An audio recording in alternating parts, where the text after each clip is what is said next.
The meaning of the numbers having index in rational form m upon n. In the previous video, we had studied the meaning of the numbers having the index in the form of rational numbers, but it was in the form 1 upon n. Numerator was 1. Now here the numerator can be any number and denominator can also be any number. So generally we can express the two meanings of the number a raised to m upon n. What are the two meanings? First meaning, if a raised to m whole raised to 1 upon n means nth root of mth power of a, and the same we can express in the other form, which is a raised to 1 upon n whole raised to m, which means mth power of nth root of a. We can take an example over here. 27 raised to 4 upon 5. Over here the index is in the form of m upon n. Now it has two meanings. What is that?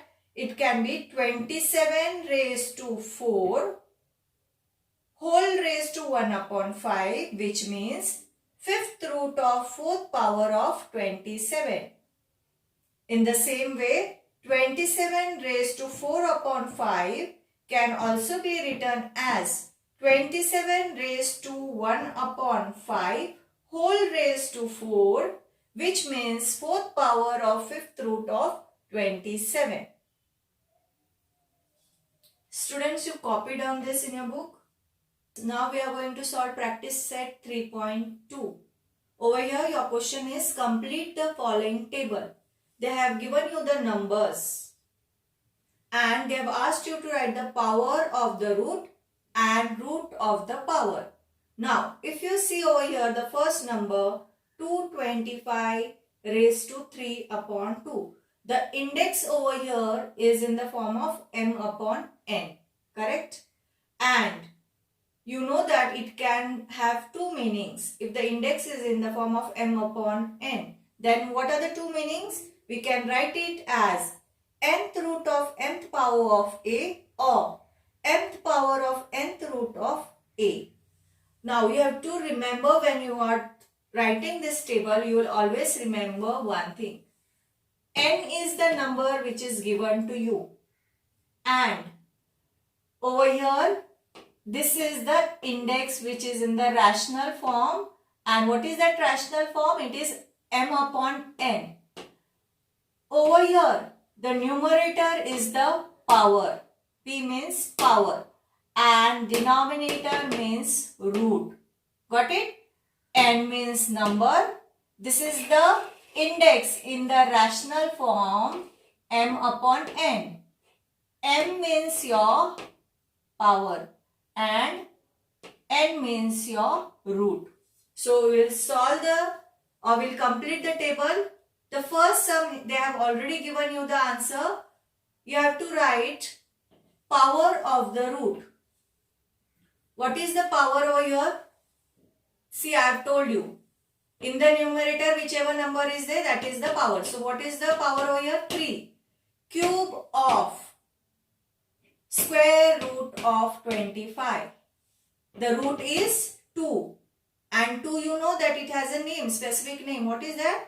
Square root. So cube of square root of which number? 225.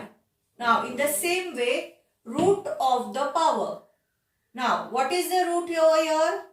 Square root of cube of 225. Now 45 raised to 4 upon 5. Tell me what is the power first. 4 is the power and 5 is the root. Now we'll write it. What you have to write? Power of the root. So power of the root means fourth power of fifth root of 45. Now we have to write the root of the power. Fifth root of fourth power of 45.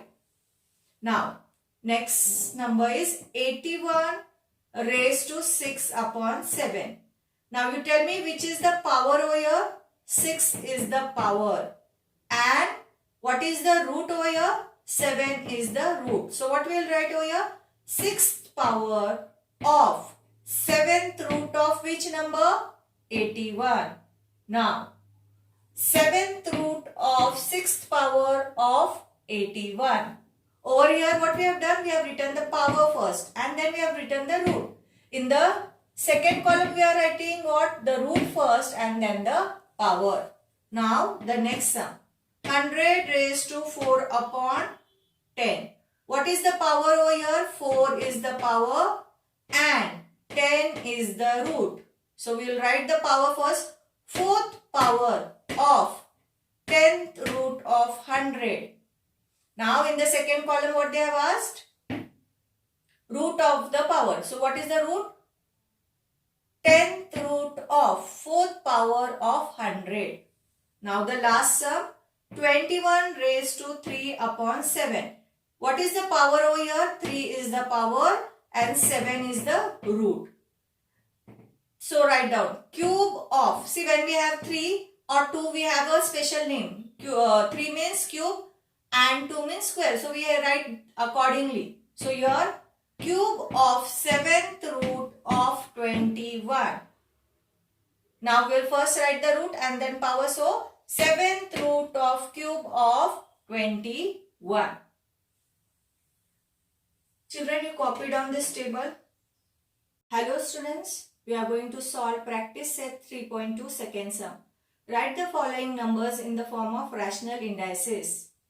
Now, to solve this sum, you will remember this. I had already explained you this. N is the number. This is the index in the rational form. In the numerator, you write the power. In the denominator, you write the root. Correct? Now, we'll solve the sums. First question. Square root of 5th power of 121. So, number is 121. Write down that number first. Now, square root of, what is the root? Square root means root is 2. Power, 5th power. So, power is 5. Second sum. Cube of 4th root of 324.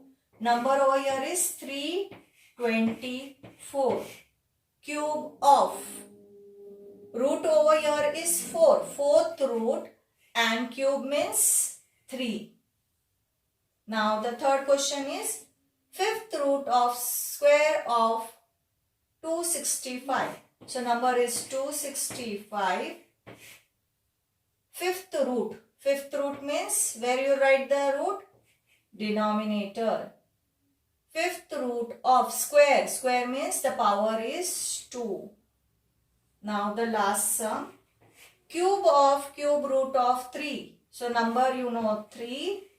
Cube means, now here you will keep in mind that the power is also 3 and the root is also 3. So this is how we solve the sum. You may copy down the sums in your books.